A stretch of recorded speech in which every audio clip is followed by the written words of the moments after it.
oh! Tell me what you think about me. I got my own diamonds and I buy my own rings. Only ring your celly when I'm feeling lonely. When it's all over, please get up and leave. Question, tell me how you feel about this. Try to control me, boy, you get dismissed. Pay my own funnel and I pay my own bills. Always 50-50 in relationships. Hey gorgeous. Hey gorgeous, hey gorgeous, hey gorgeous. Welcome to the new vlog. It is Friday the 7th of November and I need to feel something. The way it is cloudy and grey, I need to feel something. So I'm gonna make my way to Homesense. I don't know, everyone has that thing that helps them to feel something when you're kind of like over everything. Usually I'd get my nails done, but I'm not gonna get that today because I'm very particular about who does my nails. So if they're not available, if I don't have enough time, I won't do it. And then usually a hair appointment, but kind of didn't even bother with that today. I was just like, let's put on the beanie. I've not been feeling 100%. Feel like there's a flu that's like trying to come out and I'm like, I rebuke, I rebuke, I rebuke, yeah. Because I just don't have time to be sick. We got things to do. Like nobody wants to work anymore. Yeah, all my intrusive thoughts are just coming out, so bear with me. I am on my way to Homesense. I want to check out a few things because I want to revamp my living room again in a quest to feel something. So I've put on just a cute set and this jacket which I got for £10. It's from the men's section in the ASOS sample sale, and I feel like sometimes the men's section has such great finds. I don't know if you can see the length of it. The jacket touches where my trainers are. Allegedly I'm 5'6.5". In my spirit I'm 5'7". But anyway, cute jacket, not insulated. If it's cold and you wear this, you will catch pneumonia. I know that's not how you say it, but it's just fun. You will catch that, so don't do that. This is for like when it's pretend winter, which it is right now. It's 15 degrees Celsius, which is ridiculous. Yeah, what is that? I mean, I'm not complaining too tough because it's not freezing indoors, but I woke up this morning in a sweat and I had to play Hot in Here. Hot in, so hot in here. Oh. I had to play Hot in Here because don't you just like, are you like a musical jukebox? Like shout out to my other musical jukeboxes where whatever's happening, like there's a song that will come to your mind about the situation and then you have to play it. Yeah, you have to play the song. So I woke up this morning and I played Hot in Here twice. And that's how I kickstarted my day, reliving the joys of my youth. So hot in here! Oh! That's spacious. It's still the same Michelle. This is why I wasn't sure about vlogging, because I think from the videos that I upload on YouTube, you guys think I'm like sane and like modern day Martha Stewart. I'm a little bit crazy, like a good kind of crazy, so hot in here. Oh, that's spacious. This that I have is typically my aunt that's gifted it to me. This is Tory Burch. Is it Tory Burch? And this beanie is like from Zara years ago. If you know me, you know I love the color chartreuse. Chartreuse is the perfect combination of yellow and green-ish shades, and it just makes me so happy. Let's go to Homesense and look at some pretty things so we can feel something and ignore all of our emotional problems. Yay! Okay, girly, let's go shopping. I love coming to Homesense, HomeGoods, TJ Maxx, TK Maxx, all of them. And currently around this time of the year, there's a lot of Christmas bits, which makes me happy. And you may not always find what it is that you're looking for, but sometimes there's some good bits that you can grab. I don't always get my ornaments from here, but sometimes they have good things like, you know, the reindeer and the stags. But it really just depends on which one you go to and how much stock is in. But one thing that you can get from here that's a really good find are some good plates. I love grabbing plates that are kind of just white and plain from here because I know they will go with most things that I have. And little side plates like these or starter plates are really a great option. The plainer they are, the more you can kind of guarantee that they will go with everything. Also, wine glasses from here are the perfect find for me. I find you have such great variety from wine glasses to whiskey glasses to tumblers, highballs. Like if I was furnishing an apartment, I would always grab these from Homesense, HomeGoods, TJ Maxx, TK Maxx, because they have such a great variety. Look at that wine glass. Just stunning, and the price point on them is always great. So definitely for glassware here is a great shout. I was looking at some furniture, some sofas, because like I said, I'm trying to, you know, restyle my living room, feel something, and I just didn't know how to feel about a lot of the pieces in there. That sofa, I didn't think it was great or could work. I really want a brown sofa, but I don't know if that's actually going to end up happening. The table was almost there, but the base just wasn't great. But yeah, I love browsing in here. A little bit of window shopping just to revive the soul. I loved this cushion. I thought it was great. I don't know why I didn't pick it up. I just didn't have enough faith in myself to style it well. And then these catch-alls are a great find, either as a gift or just for yourself by like your entryway. I think it's just such a great way to stay organized. And then, of course, the candles, duh. if we are not sniffing candles in Homesense Home Goods, what are we doing? I really want a giant one, like one that's really large. I don't know what that is in ounces, but I couldn't find one that actually had a good scent that day. Then these mortar and pestles, great. I've never seen one that's square before. And this is it with the actual pestle. Is the pestle the long bit? I think so. But I'd never seen one that size. The marble top was nice, but the base was kind of not cute. These chairs didn't love, but yeah, I don't know. It wasn't a great day in terms of finding bits. And you win some, you lose some. I was trying to see if that table would go with my color scheme at home. I didn't love the colorway on it, so I didn't go for it. And that armchair as well, I was looking at, but I didn't love it in the end, like enough to go with it. It just, the color didn't sing to me. Furniture shopping, it's not for the faint-hearted. I love a recliner chair in other people's homes. I don't love them in my home. Do with that what you will. But I love sitting on them. This body wash is so good. Then I popped to Aldi and that was it.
Okay, like I mentioned before, I desperately want to feel something, so I'm rejudging my living room. This window is where the bookcases were on either side, or should I say the bookshelves.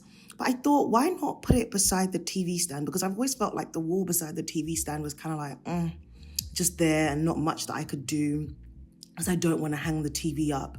So I'm just judging things around. This is what the rest of the living room looks like. This wall, can't really do too much like in terms of furniture with it.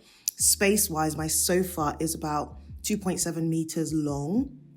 So I kind of need to be careful. My brain got distracted and I started looking at these plates, which I got from eBay, these charger plates. I love them, love them. I've never had gold charger plates before, but I love these. The detailing, the brush detailing doesn't come across super clearly on camera, but yeah, they're just gorgeous and I can't wait to host with them. But again, this is all part of me trying to feel something this winter. I feel like with winter, you really need to do everything you can to survive and beat those winter blues.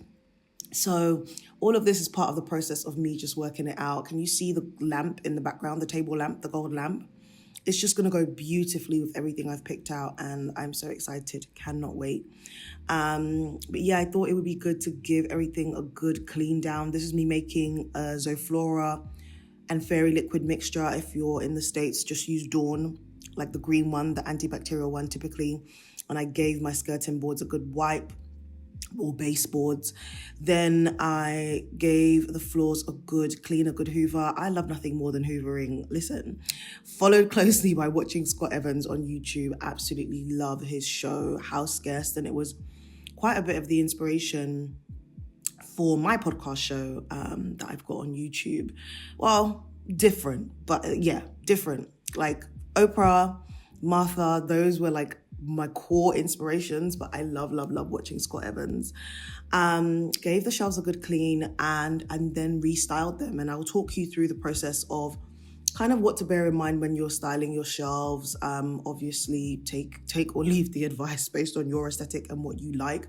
But there's just certain principles that I think work really well when it comes to making your shelves look elevated. And those are kind of the guidelines that I followed. And I love it. And I love the fact that I can change it whenever I feel like it. Yeah. Hello, beautiful people. It is Sunday, the 9th of November. I'm off to do my nails. They don't look crazy because typically I get kind of a neutral color so that even if it grows out, it doesn't look crazy. That's just what I've learned. But I think I want something wintry today. I'm running late because it took a while to find an Uber, but I'm on the way. That's pretty much kind of the bulk of today. I'm going to do some work today because it's just that season. It's like working on a Sunday. So I've already done some prior to heading out. And when I get back, I will hang out for a little bit and then do some more work. But let's go get our nails done. On my feet, I bought the clothes I'm wearing. I bought the rock I'm rocking. I bought 'cause I depend on me. If I wanted to watch I'm wearing. I bought the house I live in. I bought the car I'm driving. I bought it. I depend on me. I depend on me. All the women independent. All your hands up, baby. All the honeys making money. All your hands up, baby. All the mamas dropping dollars. All your hands up, baby. All the ladies truly feel me. All your hands up, baby. Girl, I didn't know you could get down like that. Charlie, how your angels get down like that. Girl, I didn't know you could get down like that. Are we in the shot? Good morning, beautiful people. It is Tuesday, the 11th of November. This weekend, I didn't vlog yesterday. This weekend, I kind of took you out with me and I shared some of my shelf restyling. And I have a previous video on how to style your shelves where I kind of provide tips that you can use. But I think the main thing is one, pick things that you actually like. I'll link the other video down below, but pick things that you actually like. And then number two, some rules are great to follow. So number one, the rule of thirds or odd numbers, should I say. So always work in 3s, 5s, 7.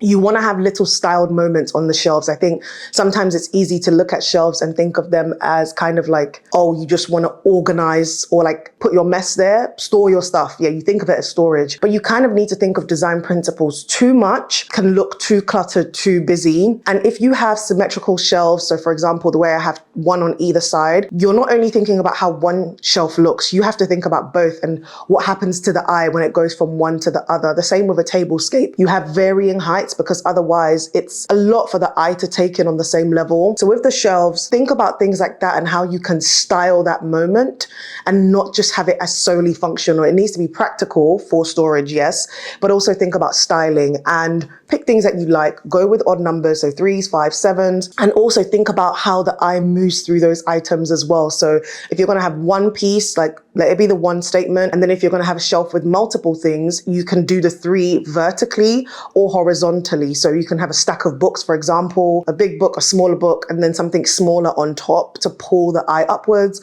Or you can do that moment of 3 across the space. So you have one thing that's slightly like a taller height, then something that's medium, then something that's small. There's just over time, you kind of get used to the habits and the ideas. But I think it's also nice to collect pieces that are visually interesting, that kind of take your breath away and make you stop and think like, oh, that's a unique piece. That's gorgeous. But yeah, those are the main rules that I would follow. Obviously, I try to stick to the same color palette. You can pick things that are more interesting. Like I love when I see people with like orange books or bright blue, and I just don't have enough, I was going to say, I don't have enough emotional, not stability, maybe tolerance. I don't have the tolerance to be seeing like all of that all the time in someone else's space. In a hotel, yes, maybe, but not for me, girl. But yeah, I think I'm gonna get on with the rest of my day. I'm starting to sell the stuff that I want to get rid of because like I told you guys, I don't know if I mentioned, I want to feel something. So I am refreshing my whole living room. Like I feel the desire to feel something strong. So I was like, cool, We're going to refresh the whole space. So I'm going to share that journey with you as well. But the only other thing that I was thinking of that I will leave with you is I'm looking forward to my break in the middle of December. And maybe I'll share on this more in the next vlog. But as much as I'm looking forward to my break in the middle of December, I'm also excited about the fact that I'm investing as much effort, time, and energy as I can to really keep my promises to myself. There's some things that I'm like, look, it's just not realistic. I'm not going to hit this target or the ideal target that I had in mind initially. But I'm also still like, okay, well, what can I do with the short amount of time that I have? For some people, you've reached a point in the year where it's like, I'm burnt out. I have nothing left to give. I don't want to hear any motivational speeches. And I think sometimes like motivational speakers or people who remind you of certain principles get a hard time. But I think can't remember who I was listening to that said like repetition is king when it comes to excellence or something like that. Like there are certain things that you do need to be reminded of. Every so often, someone has to come and remind you that, hey, it's not that one big giant moment that's going to lead to your breakthrough or the change that you want to see. It's the small actions that you take daily. And sometimes you do need that reprogramming when everything around you is screaming that like, oh, you just need a lottery ticket, or, you kind of just need to get your big break. And it's like, no, if I keep showing up in small ways or keep figuring out the knowledge that I need and the strategy, I can be closer to my goal. But I say all that to say, if there are things that you do want to achieve and there are things that you feel unhappy about or changes that you want to make, don't just wait until the 1st of January. Like if you have a little fuel left in your tank, use it to get you as close to your destination as possible. And then when you need to take a break in December into January, like whatever it is, you can do that. But don't kind of sit and say to yourself, well, I've already dug the hole for myself 7 inches deep. I might as well just keep going. Even if what you start now, like I started going back to the gym, even if what you start now is just small daily deposits to get you a little bit closer, it's still something. Don't feel like, oh my gosh, my efforts are futile. No, it's something. It will build up that muscle memory. It will build up that repetition in your brain. It will help you get a little bit closer to where you need to be. If you have 6 working weeks left in this year, like if you plan on taking the last 2 weeks of December off, then you can set yourself a target for each week. You can say you want to sit and write out your systems of operation or your standard operating procedures, You can say you're going to get organized. You can say you're going to declutter a particular room in your house or 2. Whatever it is, whatever those things are that are bugging you, they're not going to stop bugging you. You might find a way to kind of pacify yourself or really downplay how much those things are irritating you, but make that small change. Like don't sink deeper and deeper into the feelings of depression and sadness and like feeling lethargic about your life, like that the lethargic feeling. And I know because December is often like a huge wake up call for people where they're like, oh my God, I could have done so much more with the year. And I know we love to joke and say, oh my God, I survived. And sometimes it is really challenging in terms of what you've gone through, and the win really is surviving. But if you know yourself and you know that you could have done more than surviving, that you had the capacity to do more than survive, and you had the ability to build your capacity for more, don't pat yourself on the back without making just a little bit more effort to get you closer to where you want to be. I always say 1% every day, and it will blow your mind how much you can achieve. Because so often we look at people and they do these challenges, whether it's like,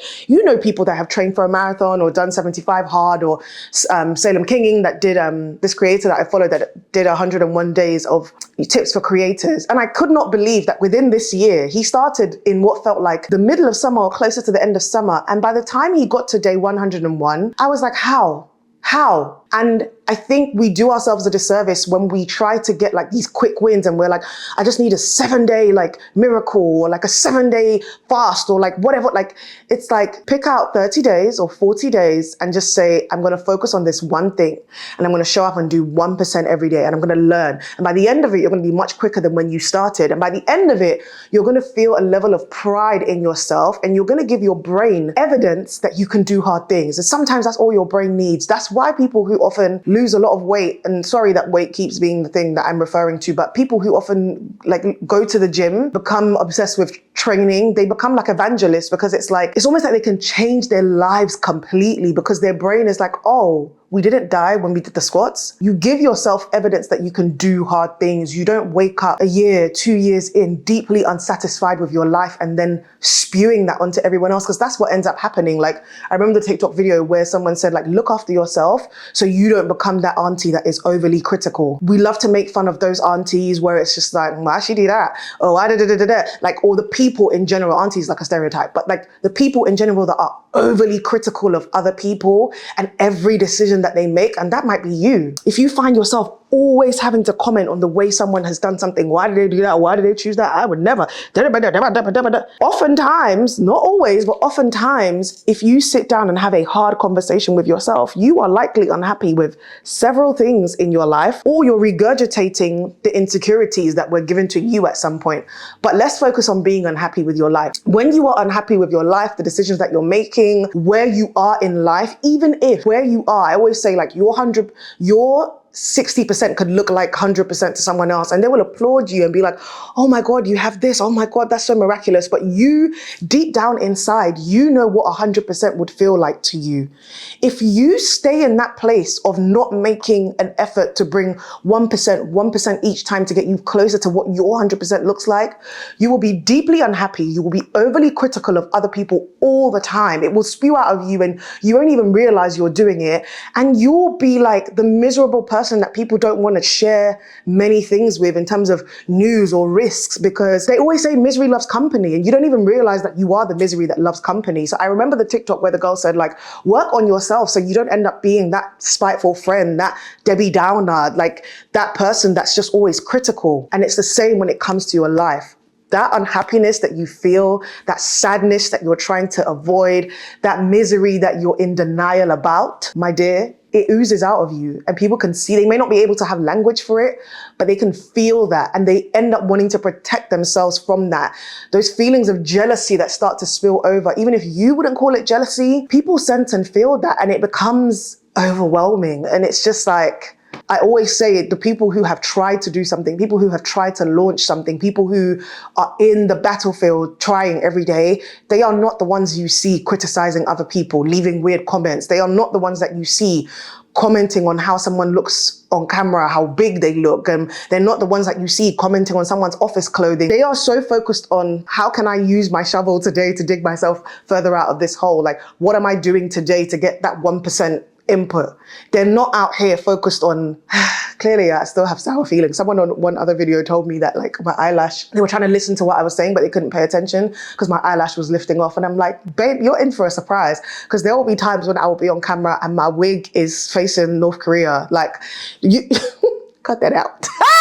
There will be times when I'm on this camera and like my wig is going to the north, but the lace is going to the south. Like, we're gonna have to be okay with that.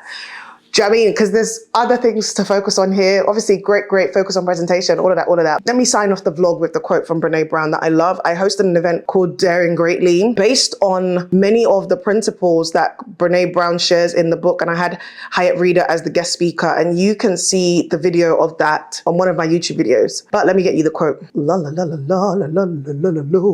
Right, it's the man in the arena. I'm going to round off the vlog with this quote from Brene Brown. She talks about the quote a lot, but the quote is actually from Theodore Roosevelt.